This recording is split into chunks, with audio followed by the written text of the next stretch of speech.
fidélité Nabino. Un grand merci vraiment à chaque fois na Washington, le grand pays. Un grand merci na Alvaro Mwanza, le prince de la paix. Tokutana et Bongo et Paya Sim c'est biso na route de Vienne pour na makambo ya Tolobe la vie aussi ça makambo voilà. Sans oublier Alvaro plutôt Odrino Muzombo wana mutunangai.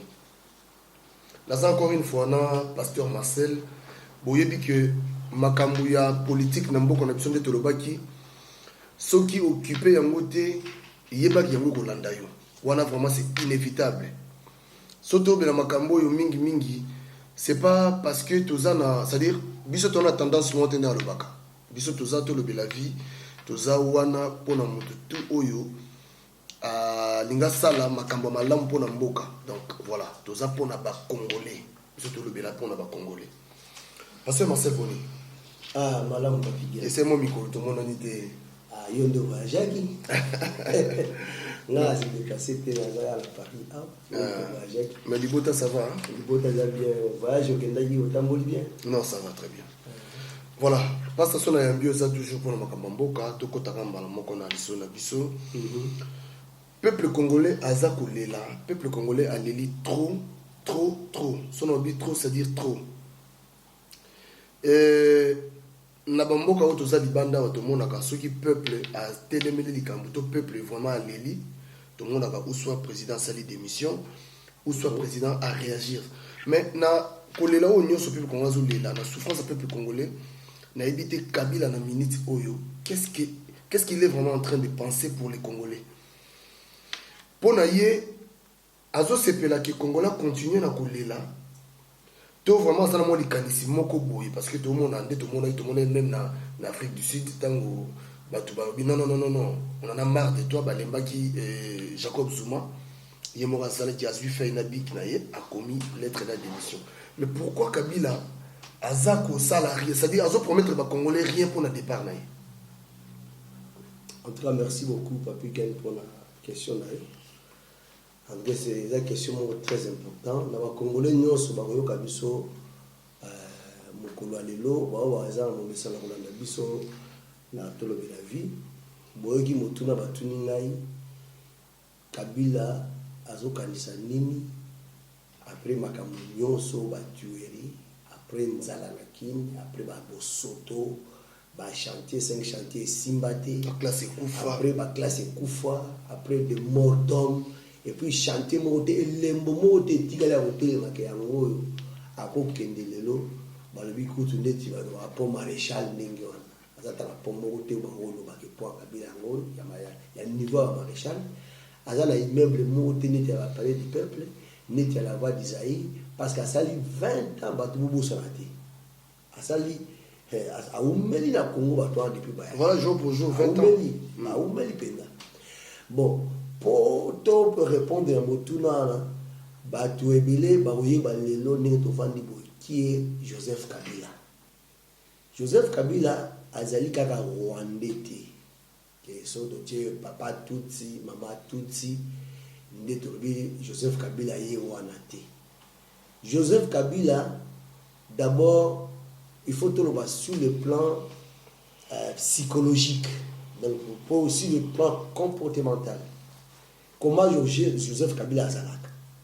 Joseph Kabila azali mutu moko azana mayele te parfois congolais bayiba azana mayele te c'est pourquoi moni aloba mingi te de peur que asa ba bêtise azana moni mutu azana mayele te o azaka à peu près neti mois zoba mongoui avant na kati ya batu so pa tangi te azana malobo oloba te pour so alobi likambo a osa erreur de Joseph Kabila alors avant d'aka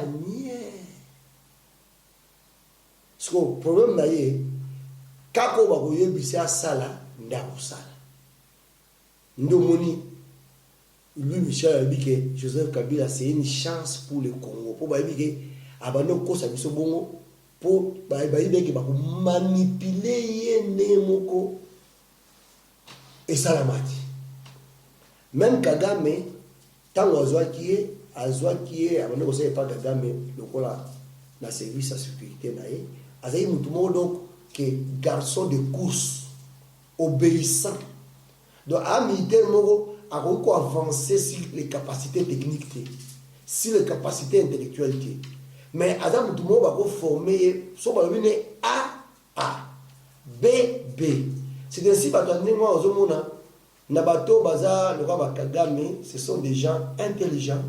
Ba etiza bato ndengwa na pona ba salku lo so ba tindie likam akosala ka ndenge balubaki.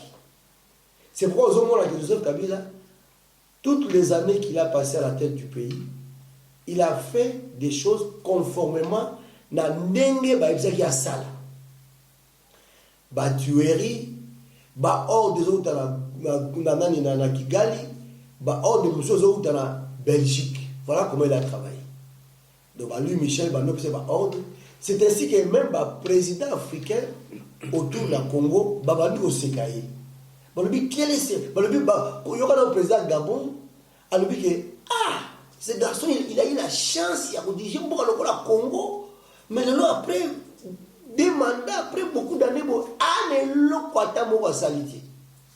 pour la ligne, parce que nous sommes dictés de l'extérieur, ou bien dicté na bateau wazaki pembeni na ye, surtout bateau ya Mobutu batambwisi mboka ndenge parce ndenge Mobutu atambusa mboka. Ndomoni Kabila a se retrouvaki na mutambu à l'intérieur na mutambu ya libanda.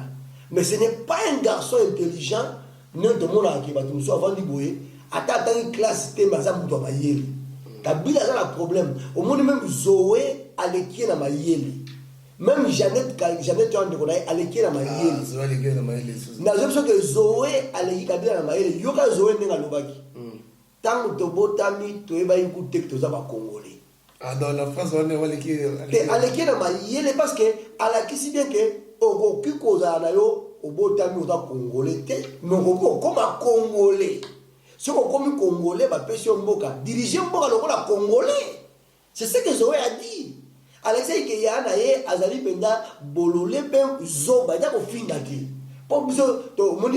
Ce sont les termes que je n'ai pas de termes en lingala. Mais en français, c'est un idiot. Un idiot, c'est quelqu'un qui n'a pas la rationalité.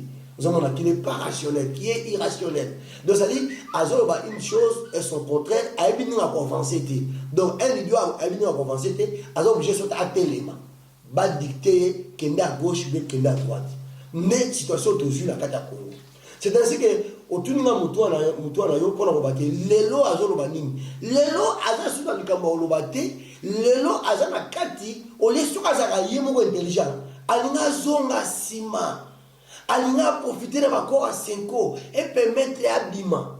C'est ainsi au moment que Kabila lelo o batoroye va être très bien. Yé ayeba idega ke akozaka ka mokonzi ya Congo, akosala kwa na Burundi, ba bisaki ke akosala kwa na Burundi, oko toucher constitution, oko leka en force. Si on a moni biso to yebiye to mona ki on a examiné profil na ye, ya moni to kendaki to kutana wa Félix to biso ke photo sangana biso so ba congolais, poto sala ba corps en 5 o ekangaye, o to kangaye le kwa clé. Pour te dire, au moins d'accord à 5 ans. Avant de déléguer Batou, mais il y a un peu à y éviter. Donc, on va Congolais, on va dire d'accord à 5 ans, parce que Batou Congolais, mais ça va Congolais, on est au sein des autres camions. Au moins, Congolais, on va dire d'accord à 5 ans, on va mettre des banines. To soleil na bango lokola bana mboka. To kangali kamwa lokola bana mboka. Alors, boka c'était que va mettre des wana, to kozo bango kaka après so tabila ke to batu ko boma bango. Non, to ça bon moté. Nous sommes allés avec beaucoup d'intelligence na batouana pour tomber à récupérer mboka na biso na occupation.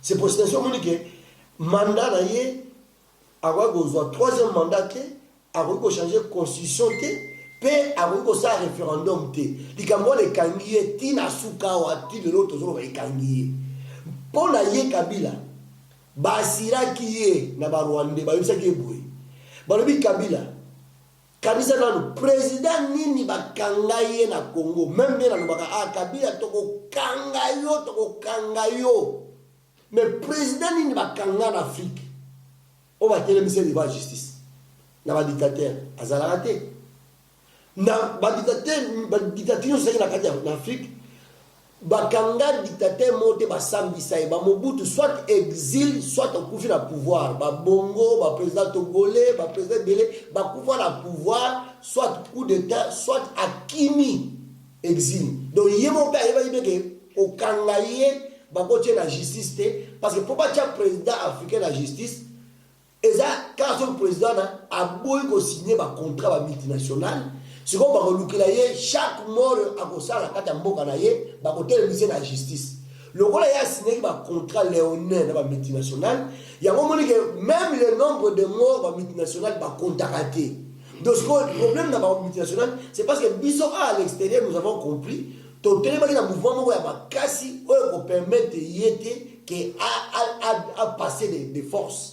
Et puis, te permettre à mes compatriotes, même sur la carte à Congo, de comprendre que tout ça occupé, de télémélimboka, il y a un moment où que donner, échanger, même comité international, et observer. C'est on va garantir que je vais essayer de passer. Parce que le conseil va dire ça y est, que Azon a ciment, qu'il évite des morts à Salamon. Hier, avoir éviter à monter parce que a eu plus de conseil à Rwandais, Tutsi, au monde où la critique guerrier. Bazan a attitude guerrière plutôt et puis ils ont de manière guerrière pour la bomba au banque ça on monte bango beta mutu ça va tala bakamozo le kana na juku ou bien na beni la autre aux un message si quoi comme na téléphone et belé en direct à beni makambo ça mi ko examiner delo bazo ya bona munduki ba mo mutu mo boete bazu machette ba quartier mutu ba quartier sexe et ça dit pour ba bangisa batu ils dit effet on va kotala boye au moins on va kanibisa non oh ils actent grave et puis surtout entre parenthèses le lot va bomi batu on va bomi le lot va bomi 10 personnes la Beni et FARDC et zaki na 4e parcelle na 3e parcelle bomi 10 personnes yo kanon et FARDC na 4e parcelle Batinga là ba image sur aller bon peut-être l'émission la mission tant évoluer trop au moment ça va image mais auto ville l'eau parce que batabine batinga sont en direct na ba marché ça va y sur l'eau ba taxi batin et là d'autres va pas correspondre soit tindi donc on a remarqué Kabila aza muto amayele était azaki garçon ba ko tindaye asala bo et surtout même Kabila le père l'a utilisé seulement pour des sales coups. Donc, il la Congo pour des sales coups pour occuper Mboka na biso. D'où de lui-même, à cause de l'homme, pour Azanga Mayele. Son Azanga Mayele, il serait un bon président. Parce qu'à cette occasion, il y a un barrage d'Inga. À cette occasion, il y a même Banzela. Mais la Mboka na biso, le lot, tous a souvenir à ta mon côté, et tout ce que on va 5 chantiers à l'Okuta, nous sommes dit que ça va pour ça Congolais, pour changer de position au parti de 3e mandat. Nous sommes baby parce qu'il n'a pas eu même le temps qu'il a à l'intelligent. Attends, un bon oiseau du Missa sur le terrain, ça en dira n'est singeli. Donc, rouler les Congolais à l'intérieur, rouler les Chinois à l'intérieur, rouler les à l'intérieur, la majorité et côté dans le boulot, et puis en même temps à l'extérieur, utiliser, piller mon cannabis. Alors, ce problème, ce que vous avez il y a un mot très important. Ce qu'il y a un mot kanzanine. Analyse kanisate. Il y a un moment que peut-être je serai quelque part, ou bien la remis pour mati. Donc, parce qu'il y a un mot même l'élection, pour l'élection, il y a un mot. Avec une assurance, c'est pas tout ce qui a roulé. Au moment où tu as un problème, il y a un problème, Kagame, alors que nous sommes à la montée.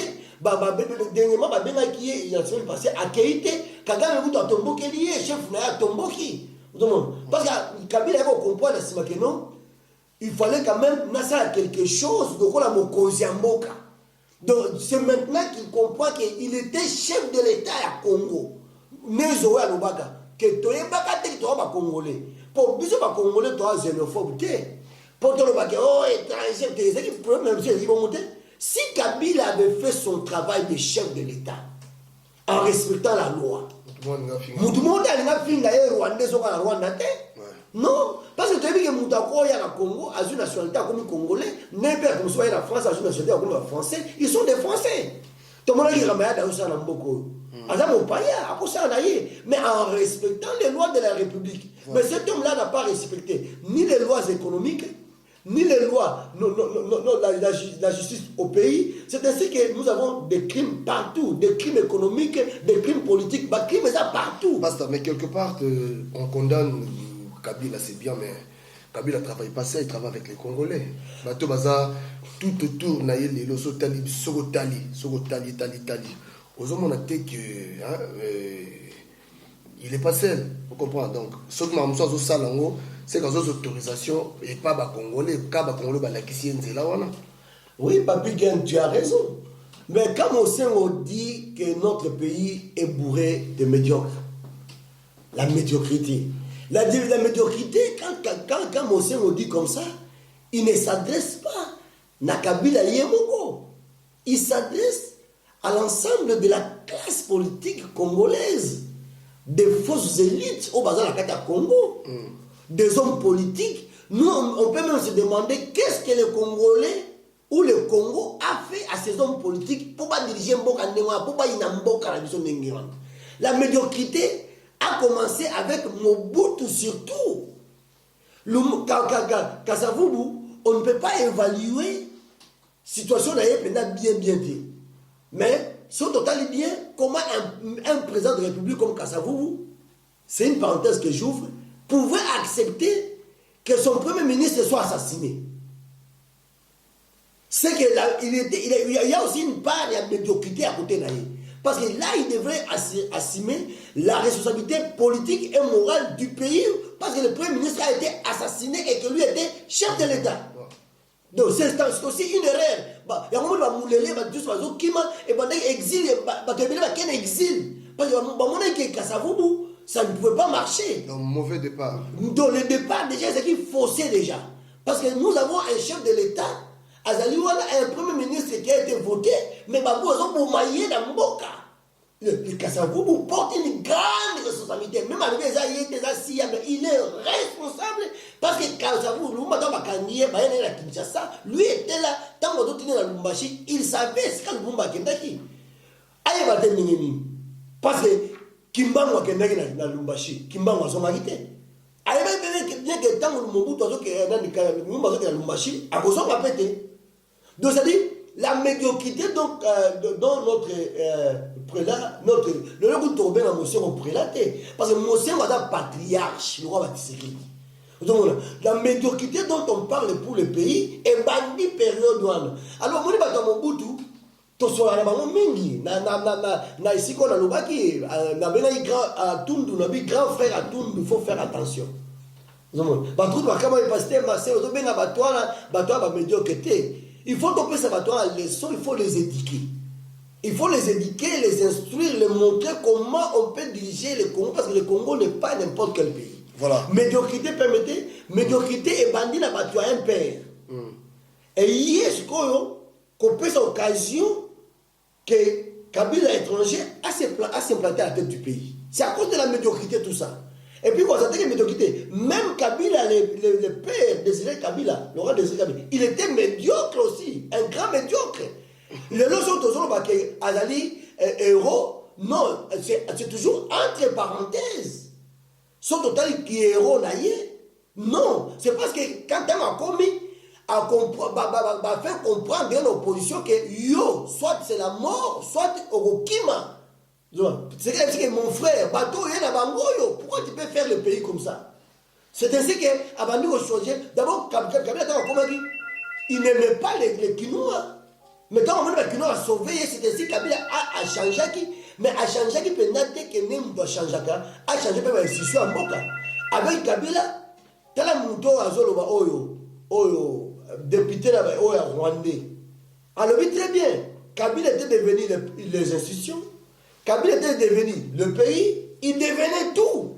Parce que dans tant Kabila est président, on ne savait même pas que tout ça élection Mkonini. On n'avait même pas la constitution, il était tout. Oh, dans le Rwandais, j'ai oublié encore son nom. Il est au Parlement. Alors voyons très bien, Kabila devenait tout. C'est ainsi que même Bissoma Oyo, Kabila pouvait nous arrêter, faire tout ce qu'il voulait parce qu'il était la loi, il était au-dessus de tout.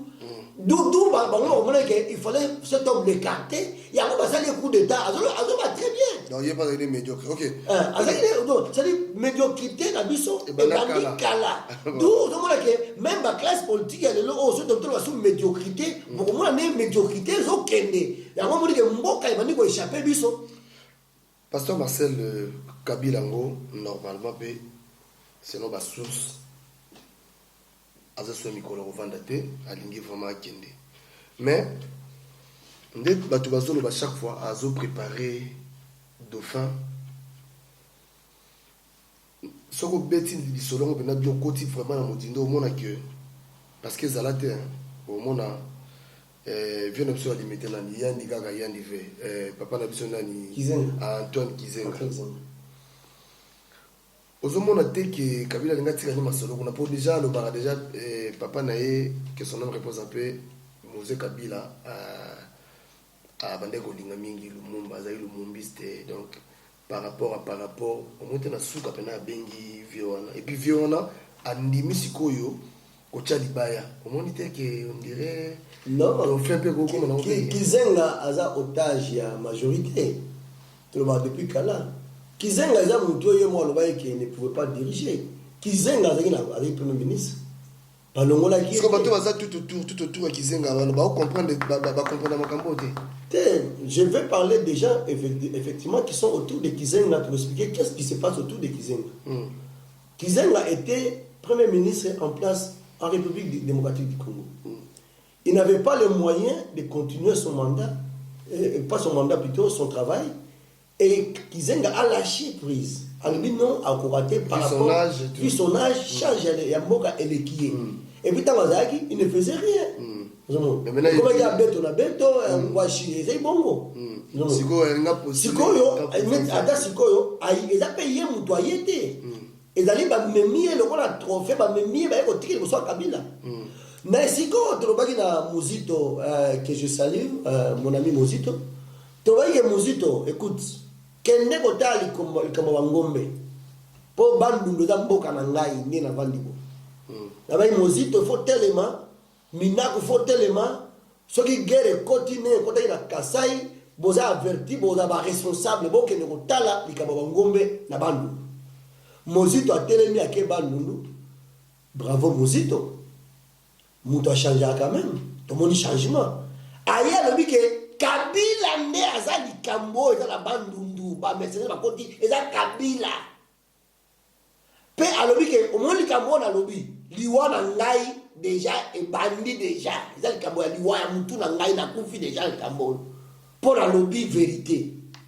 Alors tant Kabila vini wana tant Muzito vini wana ba kabilis nous ça y contrer batindi kinke mulu mapo ke no sa tralala kuna mais Muzito alobi clairement na ba congolais au moins likambo ngombe lelo oyo déjà bazui et là ba ki na ngono se pour attaquer parce que ezali bongo ezali baya bongo ba attaquer bato akamwe na sapu o ba kendeki ko kima na bandundu elinge bana bango na bato akamwe na sapu en même temps ba koti guerre na bandundu ba panzi bandundu ezali ni mwana elinge za ke bato akamwe na sapu ba agresser ba Rwanda ba Yesu nini mobulo elinge bandana po bato akamwe na sapu ba près 2 millions à peu près na bandundu ba kuna de elinge za ne bongo. Donc, parmi 2 millions de bandundu, il y a aussi na bango, ba rebelle, oyo ya kyungu, baza dia na bandundu sur place. Ba kendaki peka net baza la victime.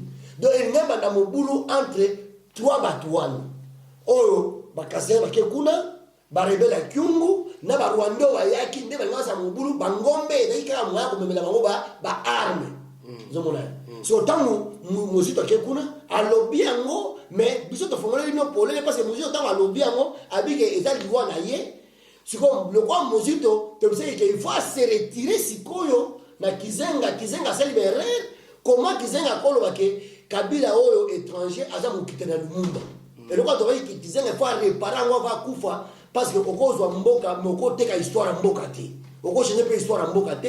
D'où Kabila Bongaki aille adnani Kizenga a réparer le Kouane. Va permettre Kizenga a réparer te, va écarter de Muzito. Parce que Muzito a boy bango Muzito a zongi na opposition à solo, a zongi congolais à solo, quand entre le baka Congolais, Talasima, Zongamut. Mais va permettre de na patriarche Nabiso au hasard, parce que Kizenga a otage, va permettre de azonga. N'est-ce groupe Bakangie, pourquoi c'est que va contre Makamba Mosito, ne va même si kuna. C'est quoi, bazo préparé? Bazo préparé ne l'homme moté. Bazo préparé soit à machine à voter, batia kuna bi président, babi ya okufa lobby. Kabila azui a kena Sénat pour aya ozonga na mboka parce que médiocrité na mboka na biso et si na ngoté. Donc et si na ngoté parce que yé Kabila na ozomona boy. Il a du mal ya kotika dauphin pour yé pona yé basi yake na Rwanda ke akokendete bakokangaete bakoselo monter même ba multinational ya Siraki même toute l'Europe ba Siraki na ba américain ba Siraki mais ce ko yemoko ne babi akoki ko négocier pour tika na pouvoir te ya ko dire que non ce ko bomito ba te ba la révolution ce ko ça donc yemoko na mayele yemoko le quoi ça mayele te nda koti na mutambu nyoso. C'est pourquoi on a le yo Kabila to kanga yo to thème sur la justice. Na le bagage bon point parce que yemoko le lo amoni siko ke biso ko ba Congolais to na problème te a comme na problème na bato ya zaki na bango ba Kagame ba moni ke a gérer mabe azangi maele ta ya muke et puis a beaucoup justifier toutes les années passées à la tête du pays nyonso parce que na ba droit parce que Kagame c'est un homme intelligent et risé. Donc, tout sortait de ma camion sur vos questions papier. Pour vous, quand Kagame est difficile. Parce que Kagame a eu effacer ma trace. Les Camerounais, ça va quoi c'est là au Kabila. Ma contrat léonais, il m'a signé. Nous avons un contrat, le contrat, nous avons un Rwanda. Et c'est-à-dire, si papier, Kabila, nous, c'est tout est signé. Donc, Rwanda, quand se défend dans le mais attends. Si vous me donnez, maintenant la salle ici, oui, c'est vrai. Ceux par exemple, Nabazaï, parce que ici, un traitement coltan. Coltan qui est Nabazaï. Nabazaï, tant que Nabazaï, par votre traitement, c'est plus cher. Mais ce que ici, un traitement coltan, Nangola par exemple. Donc, il n'y a pas de but, tu peux faire un coltan. On est doté quand on brille, parce que biso tozali mayele. Ton ligne, tu as la courante pour la salle ici.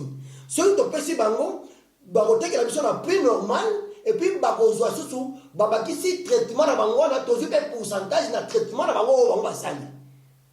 Vous comprenez? Na traitement bango basali, toza na droit pour pourcentage, c'est-à-dire ba traiter coltan, ba mise ba minerai ba séparer yango, ba enrichir yango et comment la valeur mususu, ça valeur ajoutée. La valeur ajoutée toza na pourcentage. Donc ba côté que la mission coltan so na prix normal, ba pesi son bon traitement auto pesi bango faveur la commission, tozi pe commission. C'est-à-dire ndenge toteka ba minerai depuis Mobutu toteka ba minerai brut to ba zoba ya de médiocrité na biso moko pour ça to sali usine lelo et c'est pas minerai yo so ba teta ngo fa kende parce que même ba batterie biso moko to sala ngo fabriquer une batterie c'est pas difficile na cobalt biso moko to fabriquer ba batterie na cuivre biso moko to sala ba ferraille to ki na sidérurgie de Maluku to ça biloko nyonso à partir de minerai de fer, tu produis même ferraille comme ça,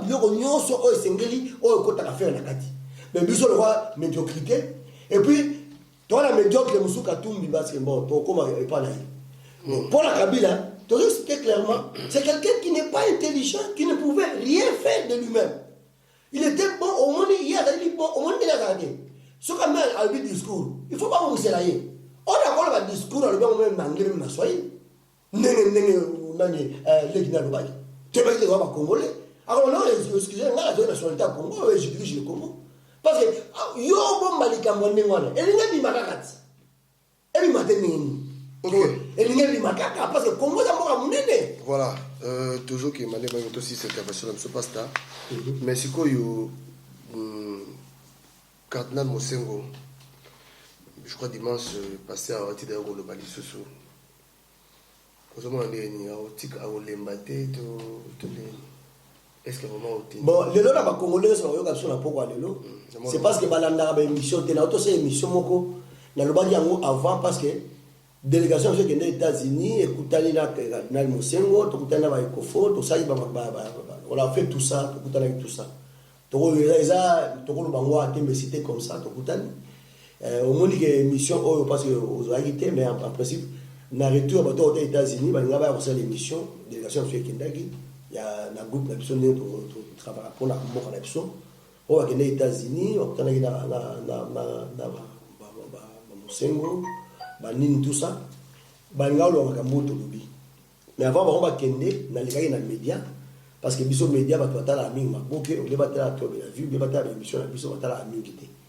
mais expliquer que Mosengo a quoi arrêter ma marche na le bas on déjà liboso parce que Mosengo c'est un intellectuel bon moi là to kendaki awa ko pesa lettre mon que papa Tchaye mise en disponibilité pour Mosengo à servir le Congo. Mosengo est à cette démarche à se faire remplacer par un Mongo. Il y a un dans cette démarche, ils ont demandé à Yemo Asing, papa Zaki prêté, papa Zaki si ma nationale a préféré que alors la Mosengo na Congo, à la Kunamo, papa na Longola Mosengo, alors Longola est na Congo. Mosengo c'est un patriote. Akenda kuna pour s'opposer à Kabila te. Ya ba Longola est na Congo. Ya ba Numa est kuna. Vous avez alors, tant que vous avez dit que Mosengo a causé la Congo. Mais sans pour autant savoir que Mosengo a un homme intelligent, Mosengo a zongi na Congo, il y a mise à remplacer le chef depuis Kala. Pas n'a freiné pour limiter, a freiné Mosengo comme libre, Mosengo contre la politique. Du faut battre la Mosengo parce que même à moi ça ne va poison à moi à Koufi. Mosengo azali patriarche totikali na ye même si que a regretté qu'il doit se kedi a leli penda bi ke non atikali ngamoko pe Mosengo le atikali yemo parce que kizenga bakanga ya za patriarche toko wanga na ete na histoire ya Congo kizenga azana histoire na kati na ye mais bakangi ye ni livre à cause de l'homoté kizenga même quand était premier ministre il était sous surveillance a voyagé à bima la Congo te aya même la France attaqué n'est-ce que moté il était sous contrôle il y a pas de majorité alors et là on te dit le baro ya Mosengo le monsieur noté que Mosengo avait besoin ba politicien ba téléma tu vois Mosengo ceux qui ont téléma des ba politicien ba comment dire KO ba kartaki bango parce que la communauté internationale elle n'a pas effacé la élite nationale. Pour tout tigana Katumbi mopaya na kamere mopaya ne ba ngoma tia pour la Congo parce que le comme bongo ba bi mopaya a ko pesa ngo plus que un Congolais parce que Congolais a fongoli miso a kondi maté sur mboka na ba piano. Alors il comptait si Katumbi et à moment Katumbi c'est le seul opposant abima le boko na poche qui a ba so na poto Katumbi dans l'hôpital mo na poto a ko se faire soigner. Katumbi ayaka pour la diviser opposition pour la abîmer opposition pour abîmer même nous nous a ali pion à sous comparanté Katumbi na Kabila quoi qui est non bien mutu na mapena donc on a assisté comme Mosengo si ça rapidement pardon pour l'attendre là c'est rapidement likamo Mosengo azongi simate Mosengo a permettre kozongi sa ba élite na biso la carte ya élite azongi sa la carte ya nzela la carte ya combat c'est à eux de donner un sens na lit na biso poto kende parce que bango ba politicien ne ba ko s'opposer na machine électorale bango ne ba ko s'opposer na makam nyonso zo sala parce que sont totalement bien Kabila organiser scrutin et ça fraude comment ba opposant biso ko kende na élection na muto ba bi dia président ça yeba ni ba ko frauder ba ko ça tout ça sera encore kozonga mboka sur la simalisusu et vous assous aventure lisusu mais on dit comme nous avons un ennemi intérieur, pas un ennemi extérieur. Sur le plan intérieur, il faut battre, il fallait Mosengo Azong Sabango Nalit. Sur le plan international, il fallait Bango peut pas acquiser Tekeo Baboué l'élection. C'est ainsi qu'on dit qu'en même temps, Basali Nini, pour éviter la communauté internationale, et quoi c'est la Kamboke Ote, Boboy élection, pour préférer chaise vide, pour la communauté internationale, et maintenant qu'il y a la chaise vide, que l'opposition sera boy, bango à quelle élection. Comme ça, va frauder, Kabila dit n'importe qui, va appuyer Moutouana, va cueillir, va dribbler l'opposition. Il y a une opposition, c'est comme une opposition est organisée, opposition est intelligente, c'est que des bazama yele, parce que tout le monde sur la droite à ma camionneuse. Il y a un autre sign net qui zone dans la carte politique, mais en même temps, Kalamingité, toujours zonga na nzela Kalamingité. Il y a un moment tant que on va sur la politique, Mosengo a tiré dans les villes à préparer jeunesse. Toujours zonga sur la nzela, mais là toujours pour aller jeunesse, il faut la mobiliser. Tant que personne a été mobilisé, bah c'est les autres travailler. si les places baluti azo travailler toni Congo mobimba baye ba ke tant to côté parce que ba élection aux raté avec la majorité au tout ça et va frauder. Il y a premier penalty, il y a deuxième penalty, majorité on va la troisième penalty. Bah tu as trouvé la troisième penalty pour la ballon. Pasta de Mutuna Bissosuka, moi rapidement, affaire il y a Moïse Katumbi Oyo. Est-ce que vraiment Katumbi Kabwana réellement dans Kabila? Ça moi bref on attend la biso. Dans le bail que au moins ça fait 2 ans. Chaque fois qu'on a les dans les médias, dans le bail biso ba congolais to ba pololais. Ba tcheli biso kanambe mopaya pour appuyer mboka. Boni biso moko boni biso moko to kozwa comme mopaya to voter Katumbi to tchel président pour appuyer mboka na biso. Comment ba élite mbo oni nenge ekofalobité. Nzambe apesi biso Congo te po bapaya ba diriger yango. Apesi biso Congo po biso moko ba congolais ndenge tozali 460 et quelques tribus. To diriger Congo, il n'y a pas de Tutsi, il n'y a pas de Banyamuleng. Biso moko to diriger Congo. Bantois, Sakata, Benakalambai, Bampende, Bamongo, Batua Fizi, Batua Ituri, Bapesa biso nde biso Congo pour to diriger Congo. Bapesa biso te pour un Zambien, un Tunisien, un Juif, un Rwandais, tout ça va mon biso mo te voter voter Zambia pesa mboka moko te ndengwana ba ku mboka te pour basa biloko buzoba wana biso to nto sana.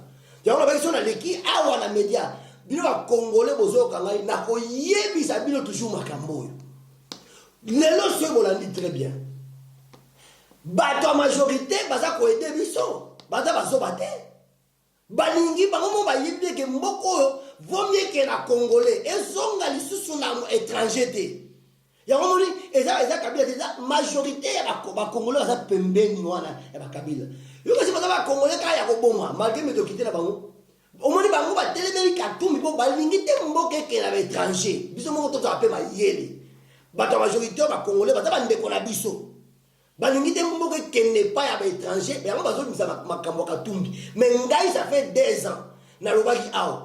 Batakaza itembe lelo mboka mobimba telemi Katumbi na Belgique bomona ile to salaki lumbe na Afrique du Sud lumbe bomona déjà que to déjà to alerta ki bango parce que to ali na plan nyoso la Katumbi po to za na bango awa ba congolais bazali wana déjà comment G6 ba musu ba sécurité parce que to soleil na bango de bana mboka biso na biso et ce to ali na diriger mboka na biso te mboka yo za un Katumbi bo chesi kan ba tout ça oh bazala ba oh Kamitatu oh bazala Kamitatu de bazala ko ba mende ba utiliser le kola kanali Kabila azo utiliser en congolais n'est pas utiliser ba à son service ba servir le Congo te ba servir mafiosi ba vendre ba mbongo ko yiba donc sur tali bien lelo ba tout ça autour Katumbi c'est des mafieux c'est des voleurs baba miyibi c'est la sont des médiocres de chez médiocres des médiocres pour la ligne dans le bongo yokane ba attaquer majorité ba le bino ba ta majorité ce qui vous permettre de continuer à Katumbi la nationalité biso to ko la poke to ko lo pe makambo na bino au moins siko c'est que bazala likambo ko prouver que bazala congolais bazali na ta majorité ba kangela bango likambo wana po bango pe bakangela majorité secret que Katumbi Kabila à étranger. Ils l'ont fait indépendamment alors que c'est le premier parti deuxième parti ba kababo mais que secret. Il y a aussi des gens qui ont des secrets, sinon ils ont mis un secret na ba congolais. Donc c'est que ba mafiosi, ba ni ba ya sur la match ouais batami, si on va au président, ba ndi ko menacer ba que to ko panza match nyonso to ça ina bino to ko panza ngol biso congolais. To fo la elo ka banzoi.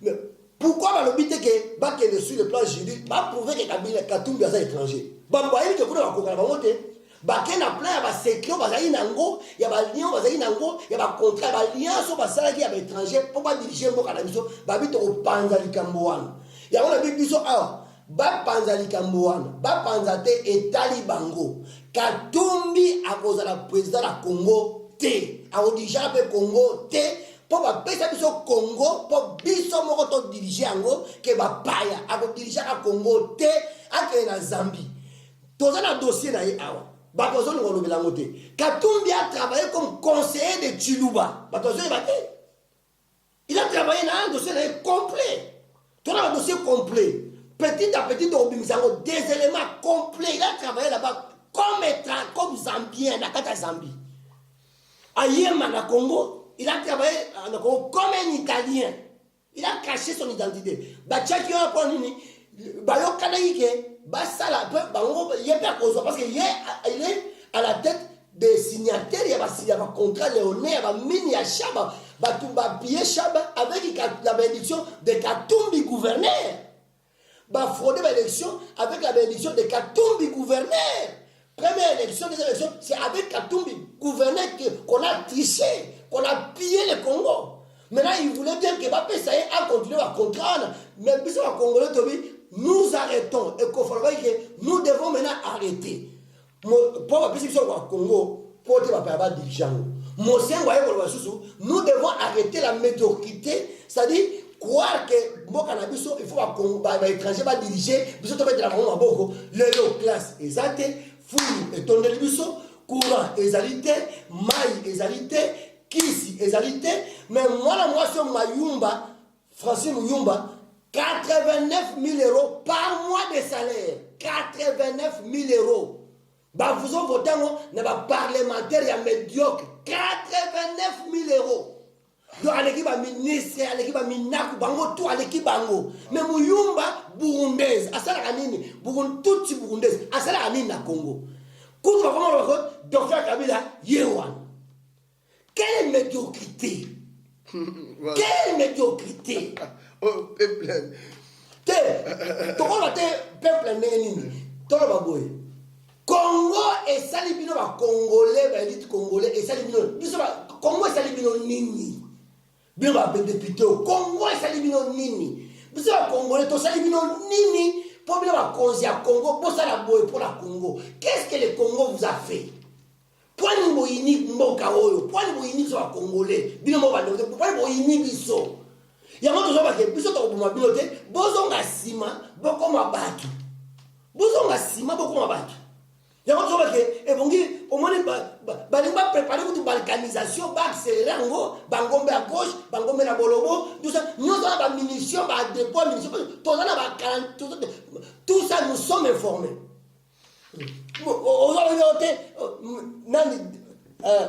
Premier ministre, ancien premier ministre Mouzito Akei, alors c'est Kabila. Mais tout le monde congolais monté à Kabila à rendre compte. Rien de ça, il dit là. Tout comme il a souka, vraiment, pasta. Je crois le rôle là, tout zungi.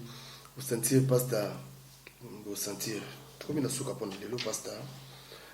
Et je crois qu'on a un bon lycée. Vraiment, c'est là. Ok, Bandeko, Bato Balandi-Biso,